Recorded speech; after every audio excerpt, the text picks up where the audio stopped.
ఒక్క బడిలో కలిసి చదువుకున్న వాళ్ళల్లా కొందరు పెద్ద చదువులు చదువుకొని సర్కార్ కొలువులు చేస్తుంటే కొందరు ప్రైవేట్ నౌకర్లు చేస్తుంటారు.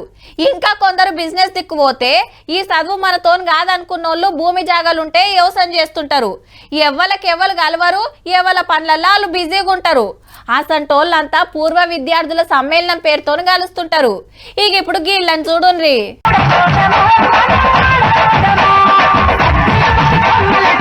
అక్కల బతుకమ్మ ఆటలు, అన్నల అసైదులాటలు, డప్పు సప్పుళ్లకు చిన్నా పెద్దలు షిందులే షిందులు. పాత విద్యార్థుల మీటింగ్ అనుకునేరు. కాదు 40 ఏళ్ల తర్వాత కలుసుకున్న ఆదిలాబాద్ జిల్లా తోయిగూడ ఊరోళ్ళు ఇల్లంతా. అప్పట్ల సత్నాల ప్రాజెక్టు కోసానికి భూముల జాగలన్నీ ఇడిచిపెట్టుకుని ఏరే ఊర్లకు బతకవేర్రు.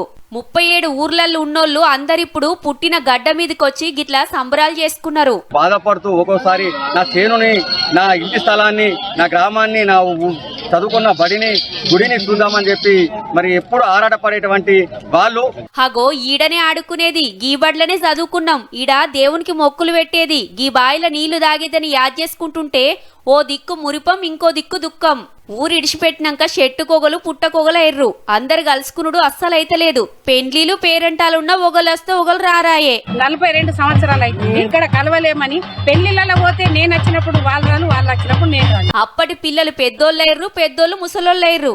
అమ్మలక్కలంతా అప్పట్లా ఊర్లో ఉన్నప్పుడు ఎట్లా కలిసిమెలిసి ఉండేదని యాద్ చేసుకున్నారు. కష్ట సుఖాలు, మంచి చెడ్డలు అరుచుకొని భోజనాలు చేసిర్రు. పొచ్చమ్మ టెంపుల్, హనుమాన్ టెంపుల్ దగ్గర వాళ్ళందరూ కూడా వాళ్ళ జ్ఞాపకాలను నెమరు వేసుకుంటూ చాలా కంటతడి కూడా పెట్టుకున్న సందర్భాలు కూడా కనిపిస్తున్నాయి ఇక్కడ. ఊరోళ్ళందరు కలవాలని 3 ఏళ్ల కింద ఓ వాట్సాప్ గ్రూప్ పెట్టి 17 ఫిబ్రవరి 10 తారీఖు నాడు కలుసుకొని గిట్లా పండగ చేసుకుంటారన్నట్టు. పుట్టిన ఊరు మీద గింత పాయిరం ఉన్నోళ్ళు ఊరిడిచిపోతప్పుడు ఎంతగానో మెడిచిండ్రో గాని ఏడాది కోపారచ్చి గిట్లా మనసు తుర్తి చేసుకుంటారు.